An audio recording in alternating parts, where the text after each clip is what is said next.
بسم اللہ الرحمن الرحیم۔ السلام علیکم، آپ دیکھ رہے ہیں چوتھا ستون، میں ہوں جواد فیضی۔ ناظرین، 2 دن پہلے کرمنل لا ایکٹ بل جو 2020 میں پیش کیا گیا تھا، ایک بل امجد نیازی صاحب جو پی ٹی آئی کے ایم این اے ہیں ان کی جانب سے، جو ابھی 2 دن پہلے قائمہ کمیٹی وزارت داخلہ اور قائمہ کمیٹی برائے داخلہ امور جو قومی اسمبلی کی ہے، اس میں وہ بل جب پیش کیا گیا تو اراکین برابر ہو گئے۔ پاکستان پیپلز پارٹی اور پاکستان مسلم لیگ نون، انہوں نے اس بل کی مخالفت کی، جبکہ خود جو چیئرمین ہیں قائمہ کمیٹی کے راجہ خرم نواز، انہوں نے بھی اپنا جب پھر ووٹ پلڑے میں ڈالا تو وہ پھر پاس ہو گیا قائمہ کمیٹی سے۔ وہ بل کچھ یوں ہے کہ کوئی بھی شخص دانستہ طور پہ افواج پاکستان، اس کے کسی اہلکار، ان کے کا تمسخر اڑائے، ان کی توہین کرے، کوئی الزام لگائے تو اس پہ 2 سال تک کی قید ہو سکتی ہے اور جرمانہ بھی ہو سکتا ہے۔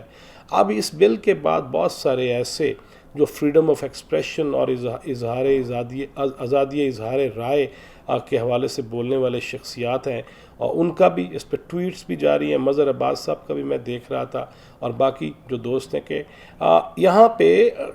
فوجی ڈیفینیٹلی، میں نے جب سے ہوش سنبھالا ہے، میرے ایمان کا حصہ ہے، پاکستان کے دفاع پہ جو مامور ہیں ہمارے جوان، ان کو ڈیفینیٹلی سلوٹ ہے، ان کے لیے بھی جان حاضر ہے، اپنے ملک کے لیے بھی اگر ہے تو پھر جو فوجی میرا سرحدوں پہ کھڑا ہے پاکستان کے دفاع کے لیے، جو قانون نافذ کرنے کے لیے ملک کے اندر کھڑا ہے یا سرحد پہ کھڑا ہے یا باہر کہیں پہ ہے، تو اس کے پیچھے مجھے بھی، کیونکہ کہا گیا کہ سیسا پلائی ہوئی دیوار کی طرح رہو، اور اگرچہ ہم اس طرح سے سیسا پلائی ہوئی دیوار نہیں ہے، ہمیں منقسم کیا گیا ہے، اور اس میں بہت ساری وجوہات ایسی بھی ہیں، جیسے ضیاء الحق کا مارشل لا آ جانا، جیسے پرویز مشرف کا مارشل لا آ جانا، اب وہ بھی فوجی رہے ہیں۔ اب میں بڑا کنفیوز ہوں کہ کیا ضیاء الحق کی اسلام کے نام پہ اس ملک میں کھلواڑ جو کیا گیا، اس پہ بولنے پہ بھی مجھے قید تو نہیں ہو جائے گی؟ ابھی چونکہ وہ قانون بنا نہیں ہے، وہ قائمہ کمیٹی اب بھیجے گی قومی اسمبلی کو واپس، وہاں سے وہ جائے گا سینٹ میں، سینٹ سے منظور ہوگا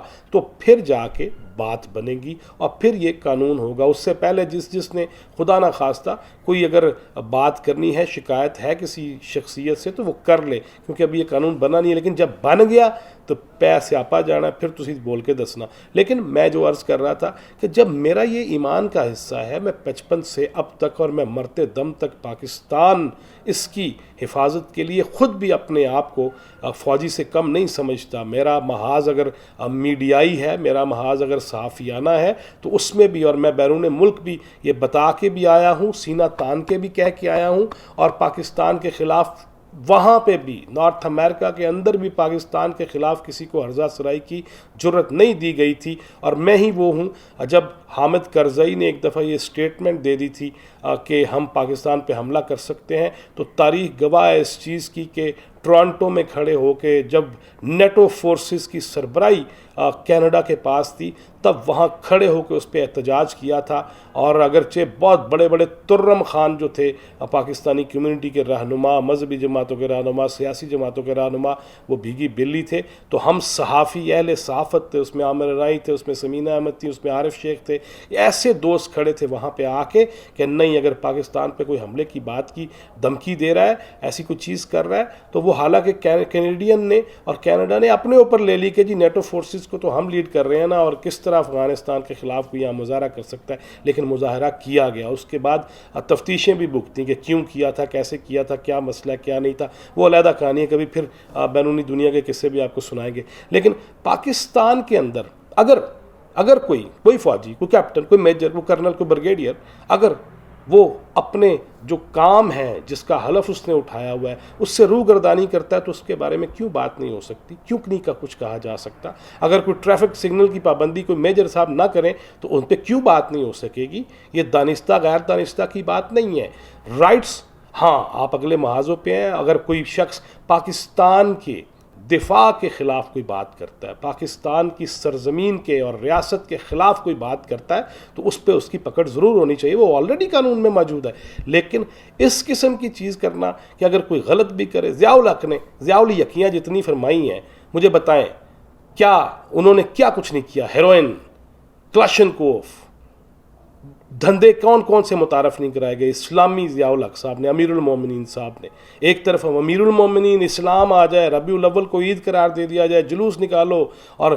گڈوں پہ بیٹھو اور ریڑوں پہ بیٹھو اور جلوس ہر طرف کر دیے. ضیاء الحق صاحب نے, مجھے خود ضیاء القاسمی جو سپاہ صحابہ کے چیئرمین تھے سپریم کونسل کے, انہوں نے خود بتایا کہ جب ضیاء الحق صاحب نے اہل تشیع طبقہ فکر کو زکوٰۃ سے مستثنا قرار دیا تو ہم احتجاجاً ان کے پاس گئے, اور یہ آن ریکارڈ ہے, یہ خبریں اخبار کا فرنٹ کی خبر ہے, میرے نام سے شائع ہوئی ہے, ضیاء القاسمی کا جو انٹرویو تھا, کہ پھر ہم بھی ضیاء الحق کے پاس گئے اور کہا جی آپ نے اگر ان کو یہ کہا تو یہ کیا کر دیا. انہوں نے کہا آپ بھی سڑکوں پہ آ جاؤ, آپ سڑکوں پہ آ کے جواب دو. شیعہ سنی فساد کو انتہائی شدتوں کے ساتھ جو سڑکوں پہ لایا گیا, ہم نے کرفیو بھی دیکھے, ہم نے لوگوں کو گولیاں لگتے بھی دیکھا. ضیاء الحق صاحب کا کام. اس کے بعد پھر ایک مشرف صاحب آ جاتے ہیں ایک جمہوری حکومت کا تختہ الٹنے کے بعد, اور اس کے بعد وہ اسلام کو کیا چھوڑیں, اسلام کو تو سائڈ پہ کریں, وہ ایک فون کال پہ اپنا قبلہ بدل لیتے ہیں. کیوں فوجی کے بارے میں بات نہیں ہو سکتی؟ اگر اس ملک کے قانون قوانین اس کی خلاف ورزی کوئی فوجی بھی کرتا ہے تو وہ بھی اتنا ہی گناہ گار ہے, اس پہ بھی اتنا ہی مقدمہ چلنا چاہیے. لیکن ہم اس طرح سے ڈرائیں گے اگر تو باتیں زیادہ ہوں گی, اور جب تک یہ قانون نہیں بنتا تب تک تو یہ باتیں ہو سکتی ہیں, اس کے بعد بھی ہوتی رہنی چاہیے. کیونکہ مجھے اللہ نے یہ کہا ہے, علمہ البیان, تمہیں بیان کی ہمت دی ہے, تو میں کیوں نہ بیان کروں کوئی چیز ایسی. اس پہ ہمیں سوچنا ہوگا کہ ایسے قوانین فٹافٹی میں بنا کے ہم کہیں زیادہ شدت تو پیدا نہیں کر دیں گے, کیونکہ جس کو جتنا دباؤ گے وہ اتنا ہی زیادہ ابھرنے کی کوشش کرے گا. اور ہمیں یہ چاہیے, اور کوئی بھی وہ جج ہو, وہ جرنیل ہو, وہ جرنلسٹ ہو, وہ سیاستدان ہو, ہم نے صرف سیاستدانوں کو بدنام کرنا ہے, ہم نے میڈیا پرسنل کو بدنام کرنا ہے, ہم نے علماء کی دھجیاں اڑا کے رکھ دینی ہے. لیکن اگر کسی ادارے کا شخص کوئی, میں پہلے عرض کر رہا ہوں کہ اگر کوئی بیٹھا ہوا صرف ٹھاٹ باٹ سے صرف سگار پی رہا ہے اور یہی کہے جا رہا ہے کہ نہیں اس کے بارے میں بات نہیں ہو سکتی,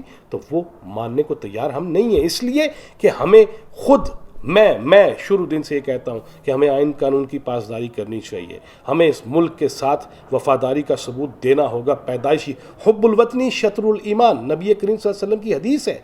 کہ اپنے وطن سے محبت ایمان کا حصہ ہے.